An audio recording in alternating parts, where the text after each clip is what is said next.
In the winter of 1938, as Francisco Franco's forces swept through the mountains of Asturias, Spain, a young American war correspondent named Thomas McKinnon stumbled upon something that would haunt him for the rest of his life, hidden in a remote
in a rapidly modernizing country. It was during this period that Esperanza, now 53, and showing signs of the premature aging common among the family's breeding females, made a decision that would ultimately lead to their discovery. She had spent decades documenting the family's activities in journals, hidden throughout the farmhouse compound, but she now recognized that her records would be meaningless unless they somehow reached outside authorities. The question was how to make contact with the outside world without destroying the family she had helped to create and perpetuate. Her solution was both ingenious and desperate. She began leaving carefully crafted messages in locations where they might be discovered by the occasional travelers who passed through the valley, hunters, government surveyors, or merchants traveling between Cangas de Onís and Santander. These messages were written in standard Spanish rather than the family's evolved dialect, and they contained just enough information to intrigue potential readers.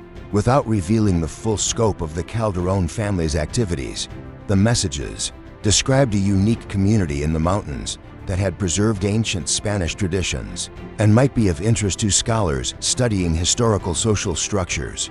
They included general directions to the farmhouse compound and suggested that visitors would be welcome if they approach with proper respect for traditional ways of life. Esperanza hoped that these messages would eventually attract the attention of someone with the authority and understanding necessary to intervene in the situation. Her plan might have worked, but political events in Spain were moving toward crisis faster than her careful preparations could bear fruit. The Second Spanish Republic, established in 1931, was marked by increasing social and political polarization that made normal government administration difficult, even in accessible areas. In remote regions like the Calderón Valley, administrative oversight became virtually non-existent as officials focused on more pressing national concerns.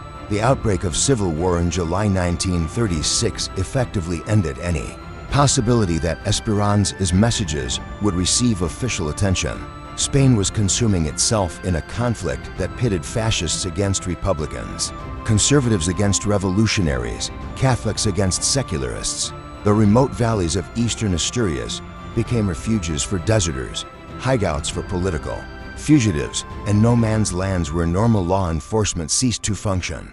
For the Calderón family, the Civil War represented both opportunity and danger. The breakdown of government authority meant they could continue their activities without fear of official interference, but it also brought armed groups and desperate individuals into their previously secure territory. By 1937, they were encountering soldiers, refugees, and bandits with increasing frequency, forcing them to develop strategies for dealing with outsiders while protecting their secrets. The family's response to this challenge revealed the full extent of their psychological transformation. Rather than viewing the war as an opportunity to escape their isolated existence, they interpreted it as confirmation of the superiority of their closed society. The violence and chaos of the outside world, they believed, proved that normal human relationships were inherently corrupt and destructive. Their own carefully controlled breeding program, by contrast, had created a community based on genetic excellence and social harmony. This interpretation allowed them to rationalize increasingly extreme measures to protect their isolation. Family members who expressed interest in the outside world were subjected to re-education sessions designed to reinforce their commitment to genetic purity. Children who showed signs of wanting to leave were confined to the compound until they demonstrated proper devotion to family goals. Most disturbing of all, the few outsiders who accidentally discovered their location were either recruited into the family structure or eliminated as threats to their genetic mission. The winter of 1937-1938 brought with it a series of events that would ultimately lead to the discovery that changed Thomas Mackinnon's life forever. The Civil War was entering its final phase, with Franco's nationalist forces gaining ground. Throughout northern Spain, Asturias, a Republican stronghold, was experiencing the brutal suppression that would characterize the early years of the Franco dictatorship. Government forces were conducting systematic searches of remote areas looking for Republican fugitives, weapons caches, and evidence of political resistance. It was during one of these searches that a detachment of Guardia Civil first encountered evidence of the Calderón family's existence in December 1937. A patrol following reports of Republican activity in the Pecos Valley discovered one of Esperanza's messages tucked into the ruins of an abandoned shepherd's hut. The note, written in her careful script, described a traditional Spanish community that had maintained pure bloodlines for generations and invited proper authorities to visit their ancestral home. The commanding officer, Sergeant Miguel Retierra, initially dismissed the message as the fantasy of some hermit or the ravings of a war refugee, but something about the precise language and the specific geographical references convinced him that it warranted investigation.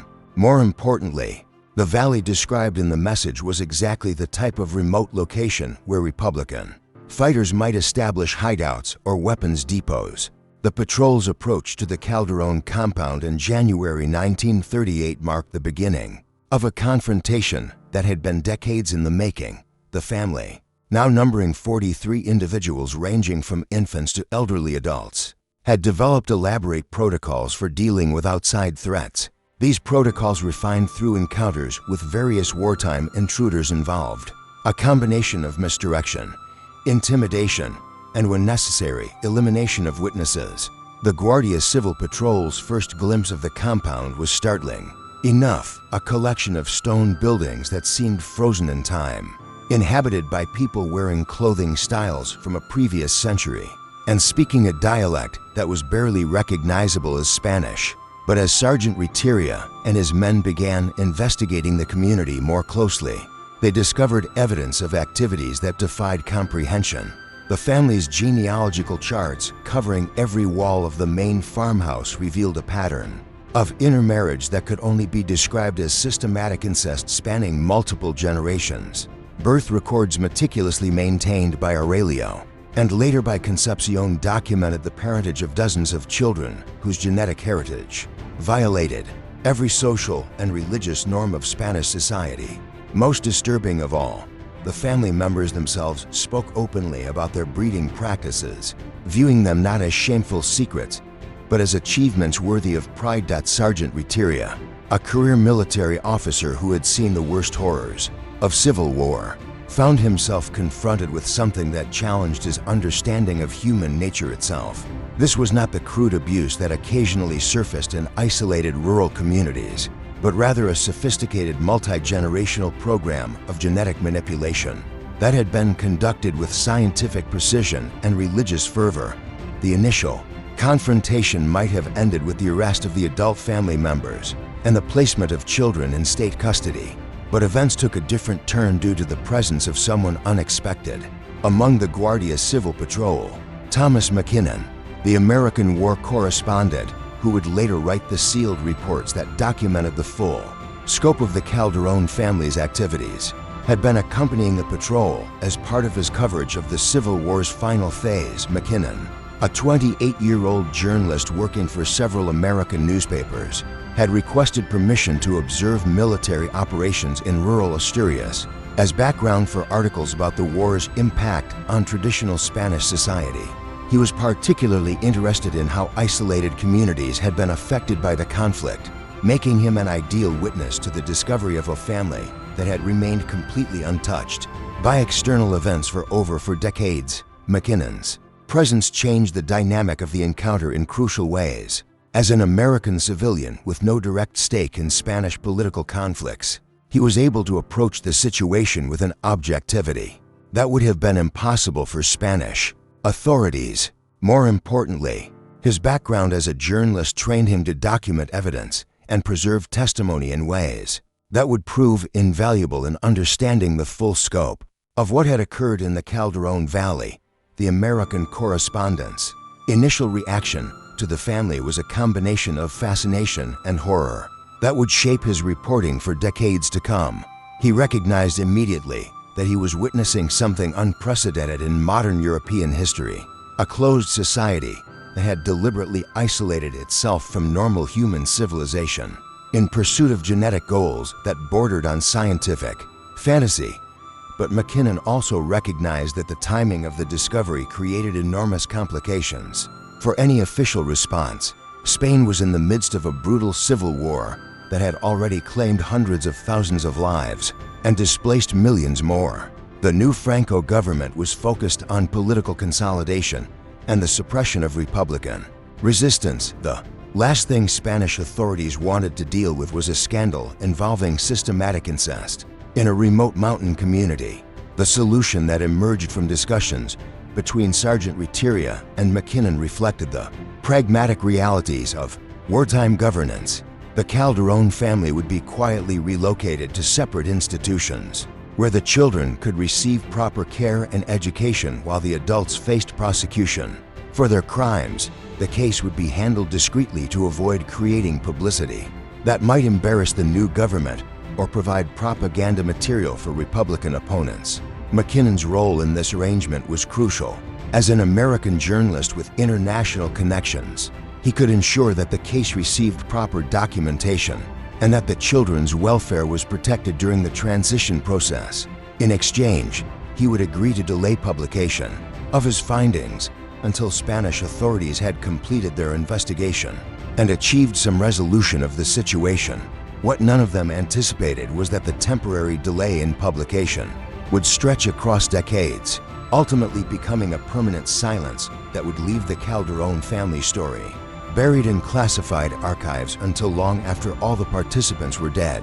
Just when we thought we'd seen it all, the horror in the Pays Valley intensifies. If this story is giving you chills, share this video with a friend who loves dark mysteries.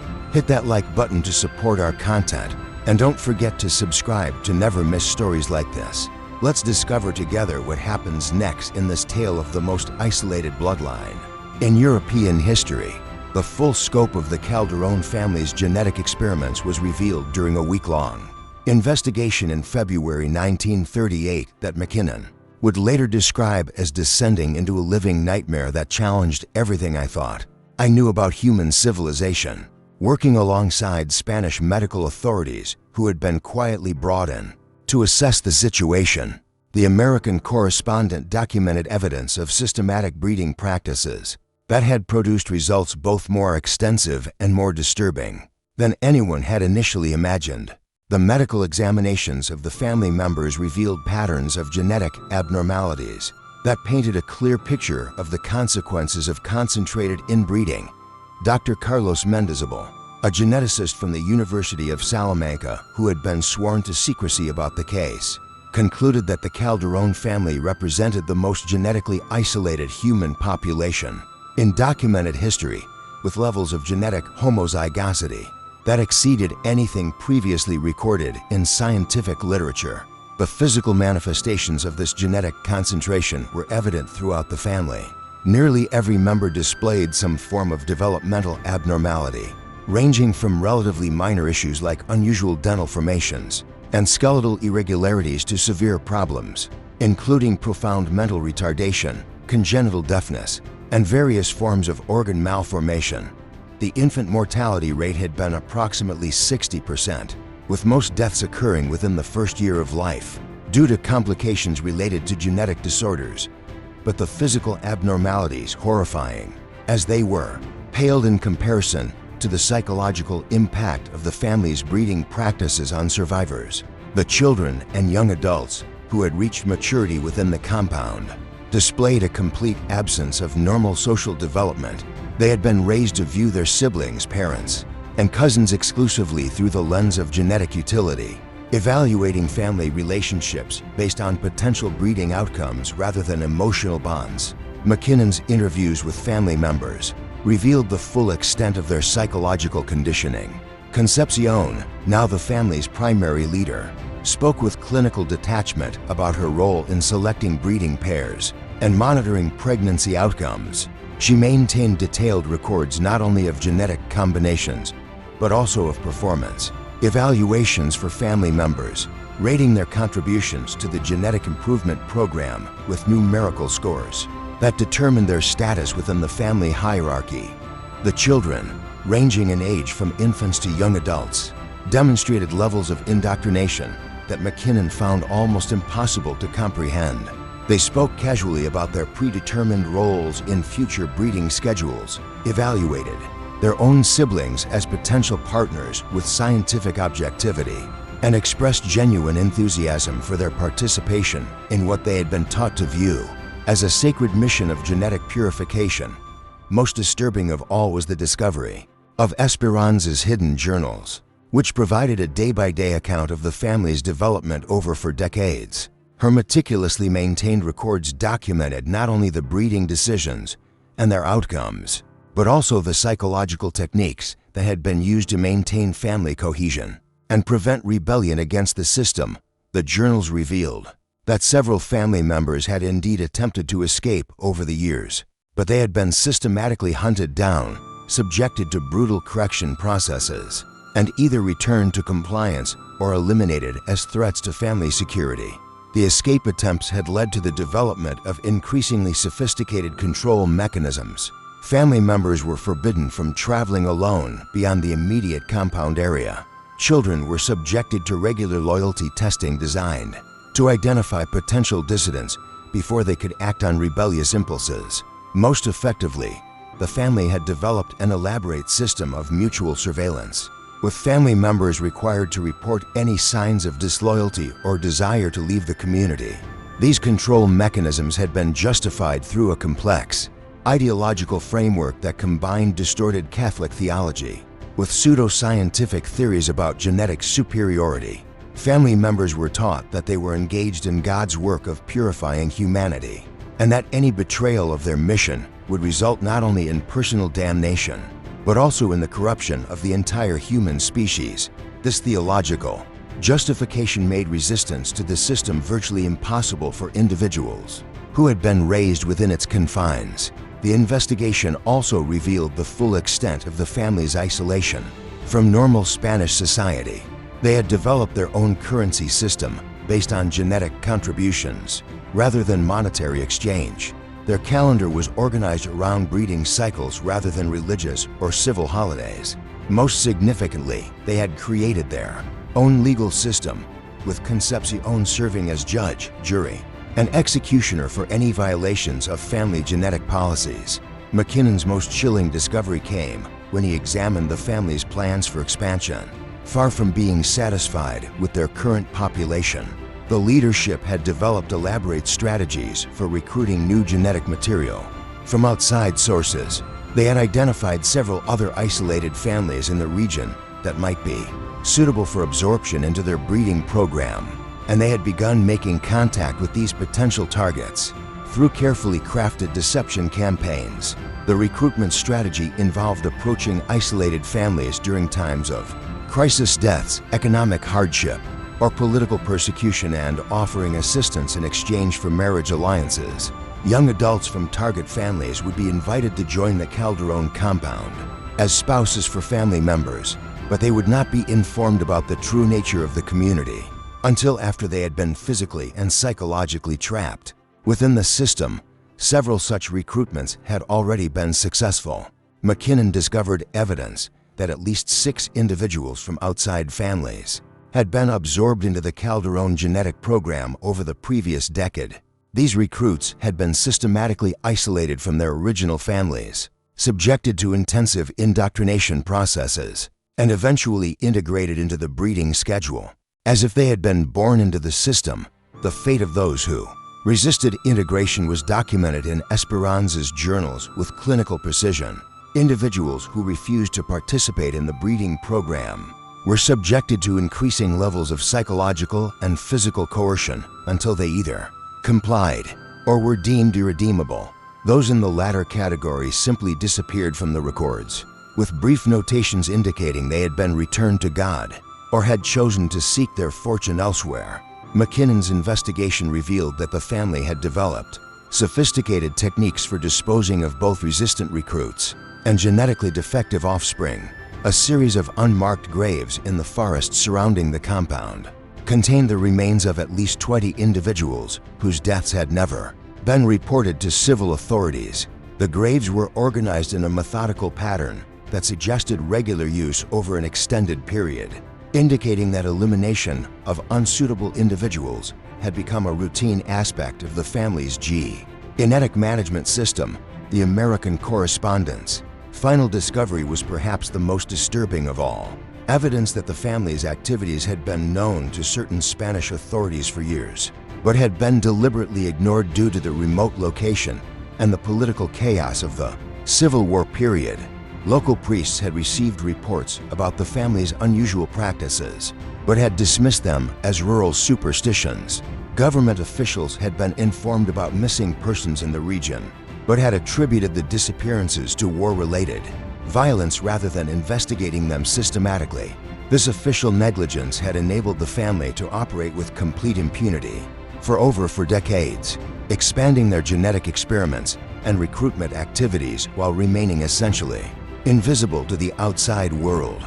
The discovery in 1938 had occurred not because of any systematic effort to investigate rural communities, but purely by accident during a military patrol that had been searching for Republican fugitives. The realization that such extensive criminal activity could continue undetected for so long raised profound questions about the effectiveness of government oversight in rural Spain and the vulnerability of isolated populations to predatory exploitation.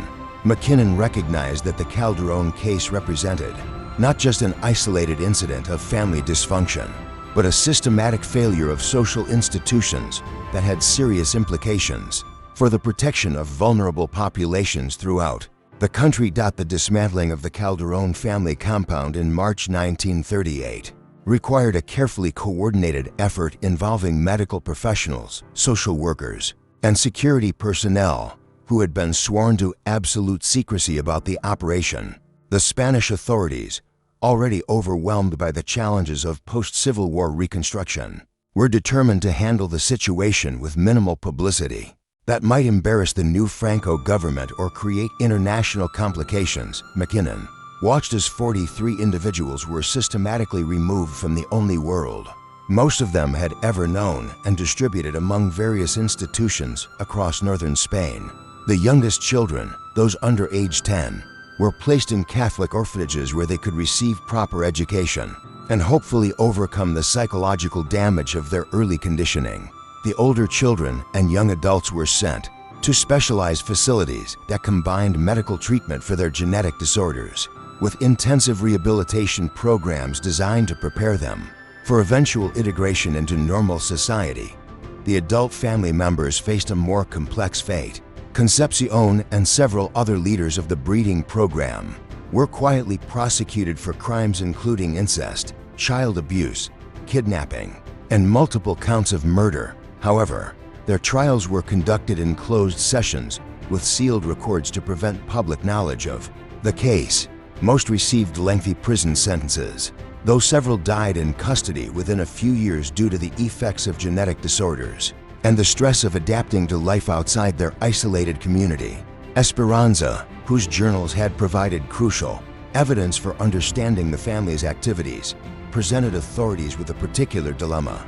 Her detailed documentation had made the investigation possible, but she was also clearly complicit in decades of criminal activity. The solution was to offer her immunity from prosecution in exchange for continued cooperation with researchers studying the genetic and psychological effects of extreme isolation and inbreeding.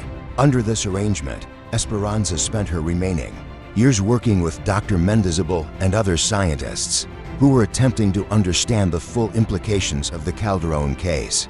Her insights into the family's psychological conditioning techniques and genetic selection processes provided valuable data for research that would later inform policies on child protection and the detection of isolated abuse situations. The physical compound itself was thoroughly documented and then systematically destroyed.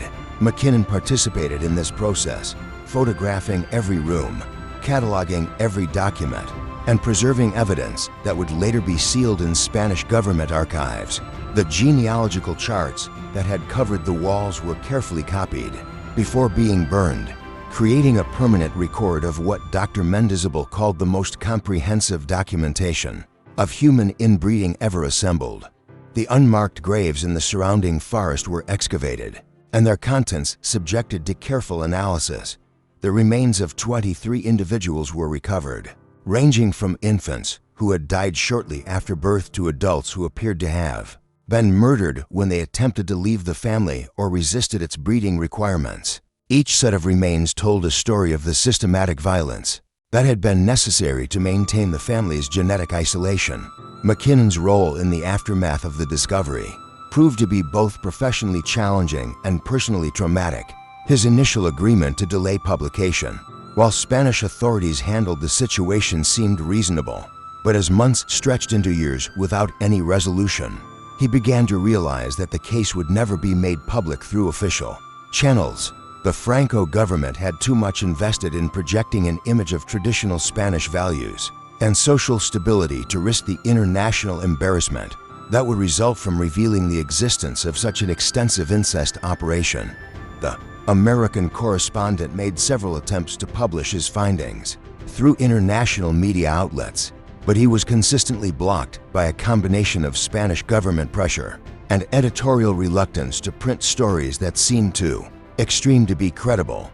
The few editors who were willing to consider publication demanded corroborating sources and official confirmation that the Spanish authorities were unwilling to provide. Frustrated by these obstacles, McKinnon eventually decided to deposit his complete documentation with the U.S. State Department, hoping that future researchers or journalists might be able to access the materials.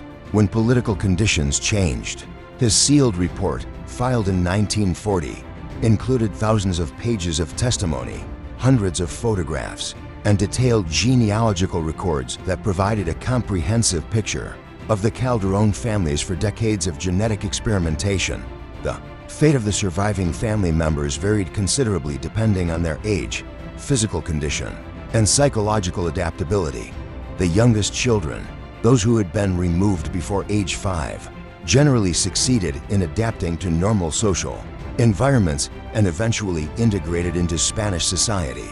With little evidence of their unusual origins, several of these children were adopted by families who were never told about their background, allowing them to grow up without the stigma of their genetic heritage. The older children and adolescents faced more significant challenges. Many suffered from physical disabilities that required ongoing medical treatment, while others displayed psychological problems that made social integration difficult or impossible. Some spent their entire lives in institutional care, never fully overcoming the conditioning they had received during their early years in the compound. Perhaps most tragically, several of the rescued family members proved unable to adapt to life in the outside world and repeatedly attempted to return to the mountains where their compound had been located. These individuals had been so thoroughly conditioned to view their isolated existence as superior to normal society that they experienced the broader world as chaotic, corrupt, and spiritually inferior. At least 3 former family members committed suicide rather than continue living in what they perceived as an alien and hostile environment. The long-term impact of the Calderón case extended far beyond the immediate fate of the family members themselves. Dr. Mendizabal's research on the genetic effects of extreme inbreeding contributed to important advances in understanding hereditary disorders and the medical consequences of genetic isolation. His work also influenced the development of screening programs designed to identify and assist other isolated communities that might be vulnerable to similar forms of systematic abuse. More broadly, the case highlighted the need for improved oversight of rural populations and better protection for individuals living in remote areas where traditional social controls might break down. The Spanish government, despite its reluctance to publicize the Calderón case, did implement new policies requiring regular visits to isolated communities by social workers and medical personnel.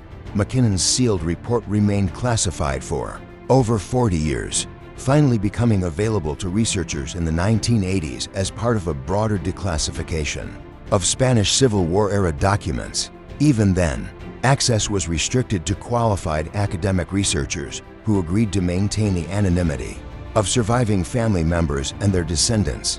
The American correspondent himself was profoundly changed by his encounter with the Calderón family. He continued his journalism career for several more decades, covering conflicts and social issues throughout Europe and Latin America. But colleagues noted that he never again displayed the same optimism about human nature that had characterized His earlier work, in interviews conducted near the end of his life, McKinnon described the Calderón case as a glimpse into the darkness that exists within human beings when all social constraints are removed and all moral boundaries are abandoned. The final chapter of the Calderón story came in 1983 when Esperanza died in a Madrid nursing home. At the age of 96, she had spent the last 4 decades of her life working with researchers and occasionally meeting with journalists who had gained access to the declassified materials.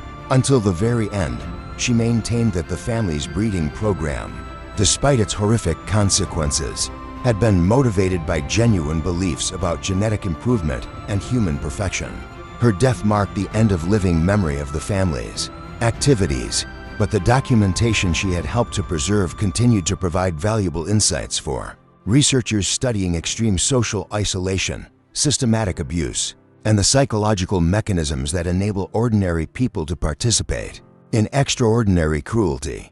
The Calderón case became a standard reference in academic literature on family dysfunction, genetic counseling, and the protection of vulnerable populations. Today, the valley where the Calderón compound once stood remains largely uninhabited. Local residents still speak in whispers about the cursed family that once lived there, and occasional hikers report finding remnants of stone foundations in the forest. The Spanish government has never acknowledged the case publicly, and official records of the investigation remain sealed under laws protecting family privacy and state security.